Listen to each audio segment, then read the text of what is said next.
Bollywood silver screen presenting good bye Christopher robin. ये एक सच्ची कहानी है और इस कहानी को सुनने के बाद आप जान पाएंगे कि कैसे विनी द पूह कार्टून, जो कभी न कभी हर एक बच्चे और बड़े की पसंद रहा है, उसका इजाद कैसे हुआ और क्रिस्टोफर रॉबिन कौन था और किन हालातों में ये सारी कहानियां बनी। ये कहानी शुरू होती है वर्ल्ड वॉर 2 से सन 1941 में, जब एक आदमी जिसका नाम एलन अलेक्जेंडर मिलर है, उसके पास एक औरत का लेटर आता है और उस लेटर को देखकर वो इमोशनल हो जाता है और कहानी फ्लैशबैक में चली जाती है। और अब कहानी आती है वर्ल्ड वॉर 1 सन 1916 में, जब एलन इस जंग का हिस्सा होता है। वो जंग लड़ता है और जंग लड़ने के बाद वो अपनी पत्नी डेफनी के पास वापस आता है। जंग खत्म हो चुकी है। एलन पेशे से एक मशहूर राइटर होता है जो कविताएं और नाटक लिखता है। अब धीरे धीरे वक्त बीतता है और इनके घर में एक बच्चा पैदा होता है और उस बच्चे का नाम ये क्रिस्टोफर रॉबिन रखते हैं। प्यार से वो उसे बिली मून बुलाते हैं। हालांकि एलन की बीवी क्रिस्टोफर के पैदा होने से बिल्कुल खुश नहीं होती, क्योंकि वो नहीं चाहती थी कि उनके घर में लड़का हो, वो चाहती थी कि उनके घर में लड़की हो।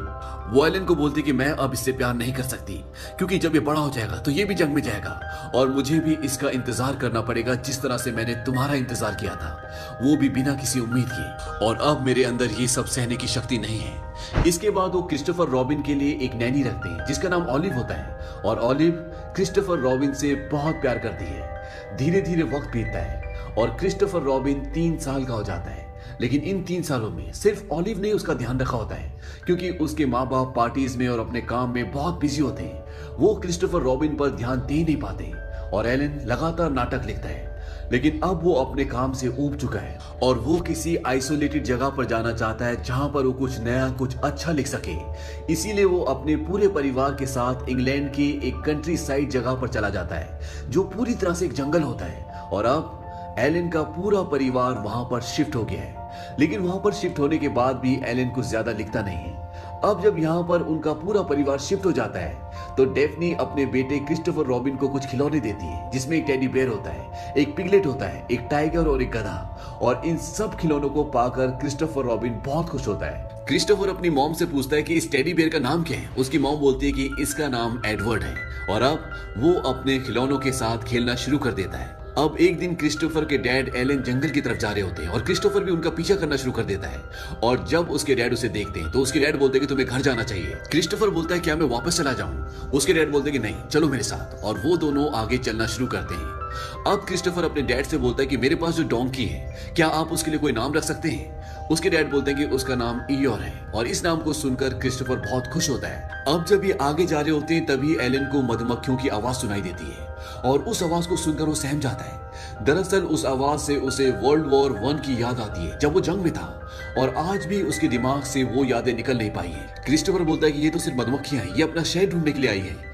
और ये सुनने के बाद उसके डैड रिलैक्स हो जाते हैं और वो दोनों वहां से घर वापस आ जाते हैं। घर वापस आने के बाद एलन की पत्नी उससे बोलती है कि तुम यहाँ पर कुछ लिखने के लिए आए हो और तुमने अभी तक कुछ लिखना शुरू भी नहीं किया।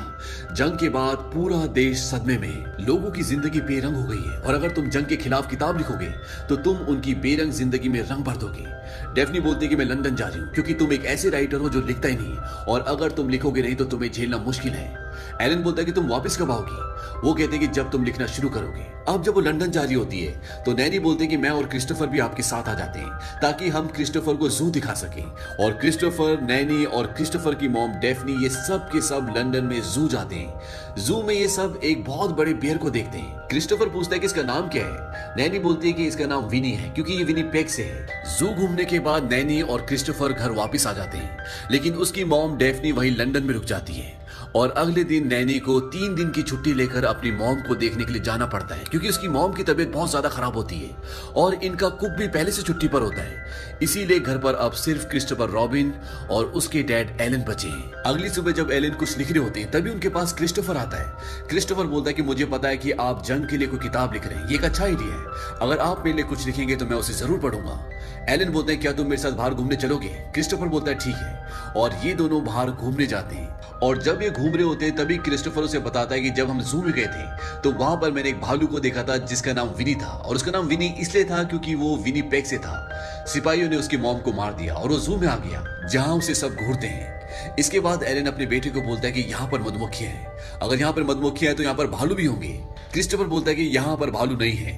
तभी उसके पिता उसे पेड़ पर एक भालू दिखाते हैं जो कि क्रिस्टोफर का टेडी बेयर होता है, जिसका नाम होता है एडवर्ड, जो उसकी मॉम ने उसे खिलौना दिया होता है। दरअसल उसके डैड उसके साथ खेल रहे होते हैं। क्रिस्टोफर बोलता है कि आज से मैं इसे विनी बोलूंगा और वो उसका नाम विनी रख देता है। और उसके डैड क्रिस्टोफर के साथ इसी तरह से खेल खेलना शुरू कर देते हैं। जब वो डिनर करते हैं तब वहां पर खाना बहुत ज्यादा होता है और उसके डैड वहां पर उसके सारे खिलौनों को बिठा देते हैं। और ये सब करने में क्रिस्टोफर को बहुत मजा आ रहा होता है क्योंकि उसके पिता पहली बार उसके साथ खेल रहे होते हैं, उसके साथ टाइम बिता रहे होते हैं। और इस खेल में वो अपने बेटे के साथ बहुत सारी कहानियां बनाता है। वो टाइगर का नाम टिगर रख देते हैं, बेयर का नाम विनी, और जो उनके पास डोंकी होता है उसका नाम ईयो रखते हैं, और पिगलेट का पिगलेट। और इसी तरह इनके पास अब बहुत सारी कहानियां हैं। और एलन शहर से अपने एक दोस्त को बुलाता है जो क्रिस्टोफर रॉबिन और उसके खिलौनों के बहुत सारे स्केचेस बनाता है ताकि वो उसे अपनी कहानी में इस्तेमाल कर सके। और इसके साथ साथ वो एक पोयम भी लिखता है और उस पोयम को वो अपनी पत्नी को भेजता है। इस पोयम का नाम होता है वेस्पर्स और ये विनी द पू से रिलेटेड होती है।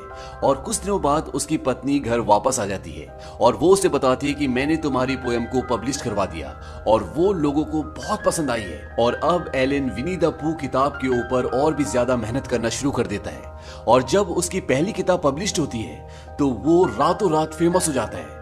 एलन पहले से बहुत बड़ा राइटर था, लेकिन इस किताब के आने के बाद उसका सारा काम जो उसने पहले किया होता है वो सब छुप जाता है क्योंकि ये किताब लोगों को इतनी पसंद आती है कि वो रातों रात एक बहुत बड़ा सेलिब्रिटी बन जाता है। लोग अब उसकी किताब के बारे में, उसकी कहानियों के बारे में जानना चाहते हैं। और जब लोगों को ये पता चलता है कि क्रिस्टोफर रॉबिन एक सचमुच का लड़का है तो लोगों की जिज्ञासा और भी बढ़ जाती है और अब लोग क्रिस्टोफर रॉबिन से मिलना चाहते हैं, उसके बारे में जानना चाहते हैं। कुछ दिनों बाद क्रिस्टोफर रॉबिन की नैनी भी घर वापस आ जाती है। उसे देखकर क्रिस्टोफर रॉबिन बहुत खुश होता है। दरअसल उसकी मॉम की मृत्यु हो गई थी, इसीलिए उसे कुछ ज्यादा ही टाइम लग गया। उसकी नैनी बताती है कि मैंने क्रिस्टोफर रॉबिन की प्रेयर्स के बारे में जो आपने पोयम लिखी थी वो अपने दोस्त के घर पर देखी और मुझे बहुत खुशी है कि लोगों को ये पोयम इतनी पसंद आई।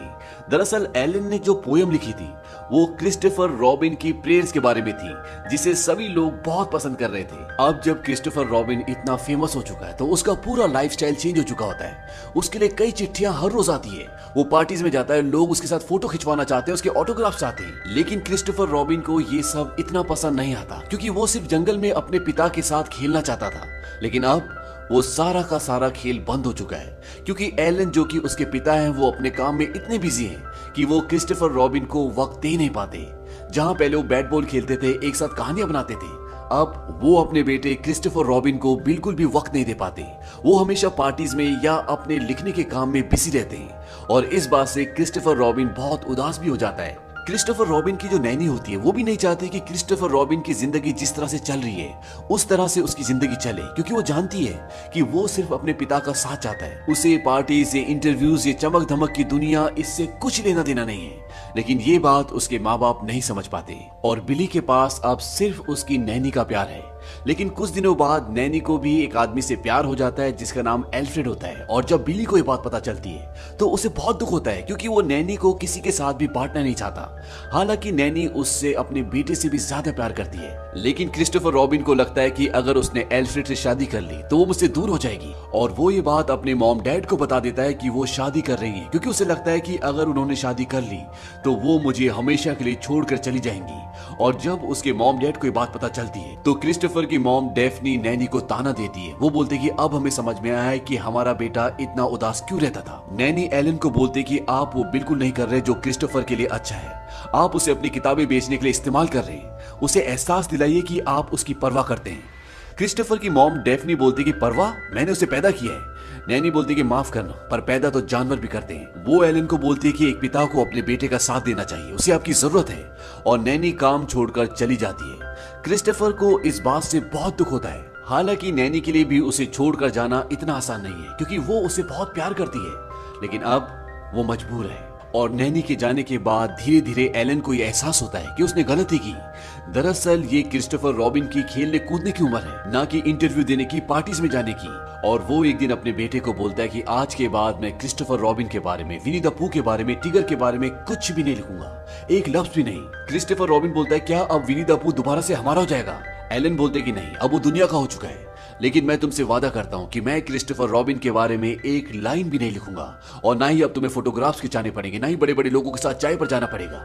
अब जो तुम चाहे वो कर सकते हो। इस बात से क्रिस्टोफर रॉबिन बहुत खुश होता है और अब उसके डैड उसे एक बोर्डिंग स्कूल में भर्ती कर देते हैं। लेकिन वहां के बच्चे क्रिस्टोफर रॉबिन को विनी द पूह की वजह से बहुत चिढ़ाते हैं। इस बात से वो बहुत परेशान हो जाता है। धीरे धीरे वक्त बीतता है और वो बड़ा हो जाता है और अब वर्ल्ड वॉर 2 शुरू हो चुका है और वो आर्मी में जाना चाहता है। लेकिन जब वो टेस्ट देता है तो वो मेडिकल में फेल हो जाता है। इस बात से वो बहुत डिसअपॉइंट हो जाता है। दरअसल वो आर्मी में जाना चाहता है, वो अपने देश के लिए कुछ करना चाहता है, अपनी एक पहचान बनाना चाहता है। और वो अपने डैड से बोलता है कि मैं जानता हूं कि आप मुझे मेडिकल में पास करवा सकते हैं, क्योंकि देश के हर एक नागरिक के दिल में आप बसे हुए और ये सब मेरी वजह से मुमकिन हो पाया है। और एलन ना चाहते हुए भी उसे आर्मी में भर्ती करवा देते हैं। और वॉर में जाने से पहले क्रिस्टोफर अपने डैड को बोलता है कि उस बेर ने मेरी जिंदगी खराब कर दी। मैं जहां भी जाता हूं लोगों को पता चल जाता है। जब मैं छोटा था हम जंगल में खेलते थे और फिर आपने किताब लिखी और सब कुछ खत्म हो गया। आप पूरी तरह से बदल गए। एलन बोलता कि ये सच नहीं है। जैसे ही मुझे एहसास हुआ मैंने वो लिखना छोड़ दिया था। वो मेरी जिंदगी के सबसे अच्छे दिन थे। क्रिस्टोफर बोलता है फिर आपने उन्हें बेच दिया। एलन बोलता है कि तुमने ही कहा था कि मेरे बारे में किताब लिखो। क्रिस्टोफर बोलता है कि मैंने मेरे बारे में नहीं, मेरे लिए कहा था। और इसके बाद क्रिस्टोफर ट्रेन से वहां से जंग पर चला जाता है। कहानी वापस प्रेजेंट में आती है और एलन वो लेटर खोलता है जो अभी अभी उसे मिला है। उसमें लिखा होता है कि आपके बेटे लापता है, संभवतः मारे गए। इस खबर को सुनकर वो पूरी तरह से टूट जाता है। उसकी पत्नी भी बहुत रोती है और इसके बाद एलन क्रिस्टोफर की नैनी के पास जाता है। नैनी को जब ये पता चलता है तो नैनी भी फूट फूट कर रोती है, क्योंकि वो आज भी क्रिस्टोफर से बहुत प्यार करती है, उसे अपना बेटा मानती है। और एक रात को जब एलन अपने घर के बाहर बैठा होता है तो तभी उसे सामने से कोई आता हुआ नजर आता है। और जब वो ध्यान से देखता है तो उसका बेटा क्रिस्टोफर रॉबिन वहां से आ रहा होता है। वो जिंदा होता है और उससे हाथ मिलाता है। एलन अपने बेटे को बोलता है क्या तुम सच में बिली मून हो, क्योंकि वो अपने बेटे को हमेशा बिली मून ही कहकर बुलाता था। वो कहता है कि हाँ मैं जिंदा हूँ। इसके बाद क्रिस्टोफर रॉबिन की मॉम भी आ जाती है और वो भी अपने बेटे को देखकर बहुत खुश होती है। उसकी आंखों में आंसू आ जाते हैं। और जब नैनी को पता चलता है कि क्रिस्टोफर रॉबिन जिंदा है तो वो उसे मिलने आती है और उसके गले लगकर वो बहुत रोती है। इसके बाद क्रिस्टोफर अपने डैड को बोलता है कि जब हम रेगिस्तान में थे और हम पर फायरिंग हो रही थी तो एक आदमी गाना गाने लगा विनी द पूह का। और जब वो गा रहा था तो उसको अपने घर की याद आ रही थी। वो गाना उसे उसके बचपन में ले गया। ये जादू आपकी वजह से हुआ और वो गाना सबसे पहले मेरा था। उसके डैड बोलते हैं कि पर मैंने उसे बेच दिया। क्रिस्टोफर बोलता है जब फर्स्ट वर्ल्ड वॉर के बाद लोगों की उम्मीद टूट चुकी थी तब आपने उन्हें याद दिलाया कि बचपन क्या होता है, खुशियां क्या होती है। वो कहानियां, ये जंगल हमारा था किसी और का होने से पहले। एलन बोलता है और हमेशा ही रहेगा। अब इन दोनों के बीच में जितने भी गिले शिकवे होते हैं वो सब दूर हो चुके हैं। पर एलन के ना लिखने के बाद भी विनी द पूह की शोहरत बढ़ती चली गई। क्रिस्टोफर रॉबिन ने अपनी कहानियों से जितने भी पैसे कमाए उसने उसका एक भी पैसा नहीं लिया। उन्होंने खुशहाल शादीशुदा जिंदगी बिताई और एक किताबों की दुकान भी खोली। और नैनी क्रिस्टोफर की जिंदगी का हमेशा एक हिस्सा रही। आज भी क्रिस्टोफर के खिलौने न्यूयॉर्क पब्लिक लाइब्रेरी में रखे हुए हैं, जिन्हें हर साल 7.5 लाख लोग देखने आते हैं। और हाल ही में विनी द पूह को बच्चों की आज तक की सर्वश्रेष्ठ किताब माना गया है। और इसी के साथ ये सच्ची कहानी यहीं खत्म होती है। उम्मीद करते हैं कि आपको ये कहानी पसंद आई होगी।